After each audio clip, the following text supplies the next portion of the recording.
Welcome back, everybody. The schedule for the 2024 NFL season was released last week, and fans finally get to see who their favorite team will play and when they'll play them. So we have our producer, Jacob Toon, here with us, and he's a huge Cowboys fan. I don't know why, but he's a huge Cowboys fan, and we're seeing what he thinks about the team's schedule. So, Jacob, talk to me. What's your first thoughts on the Cowboys schedule? Well, my first thoughts is this is going to be a rough one for Dallas. It's going to be a rough year. Their schedule, they got a rather rough schedule. Some of the big teams they have to play, the Browns defense, that's going to tear them apart. The Ravens, the Lions, the Niners. Yeah, I'm not that excited. Y'all got the Steelers. That looks like that's Sunday Night Football, October 6th. But, I mean, you know what? I'll be honest. I think, the first two games, I think the Cowboys can get the Browns. I think the same, because the Browns are kind of like a Jekyll and Hyde team sometimes. It may take them a little while to kind of get going. That defense is scary. The defense is scary, but we also don't know how Deshaun Watson's going to look. He hadn't looked the same since he got traded from Houston. Then you got the Saints. They're not that great. Now the Ravens, they're going to give y'all some problems. Yeah. Lamar Jackson's going to run all over that defense. They ain't got no linebackers for that.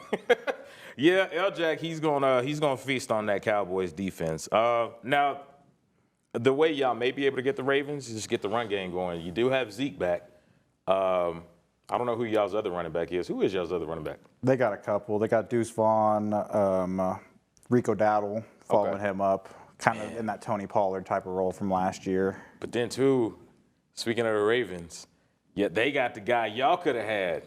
Derrick Henry. Don't remind me of that. He going to run all over y'all. He going to run all y'all. Y'all going to take that. that L. Okay, the Giants, they trashed it. Y'all will beat them. The Steelers and the Cowboys, that's an intriguing one. What do you think about that one? The Steelers got a lot of talent this past offseason, so that's a game that can go either way. And the Cowboys, they are hit or miss with the Steelers. Sometimes they play great against Pittsburgh. Sometimes they play absolutely horrible. So that's a toss-up. Yeah. I mean, like back in 2016, Dak and Zeke's rookie year, they should have blown out the Steelers. They should have. But I do remember they beat the Steelers on that long run. They did, but like I remember. That should not have been that close of a game. But the Steelers are tough. They're tough. I mean, they made the playoffs with Kenny Pickett and Mason Rudolph. They play hard against Dallas as well. Yeah, they do. They do. The Lions, that's going to be a tough one. You got the 49ers, tough one. Falcons, that's a toss-up. That also is going to depend on if Kirk Cousins or Michael Penix is starting at that point. The Eagles, of course, that'll be – but, man, the Texans, that's going to be a good one. I can't wait for that game. That game's exciting. I got a lot of Texans, like a lot of my friends are Texans fans, so it's a constant trash talk between each other. Yeah.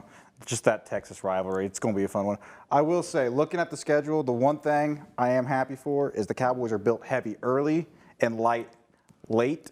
So if they can steal like 3 or 4 wins in those first 9 weeks, I think they have a pretty good shot at the playoffs. Yeah. Because that back half of the schedule is not nearly as strong. I mean, it's not. That back half, they got the Bengals, and the Texans. That's about it. Yeah. That's a favorable back half, but that front half, oh boy, it's going to be rough. The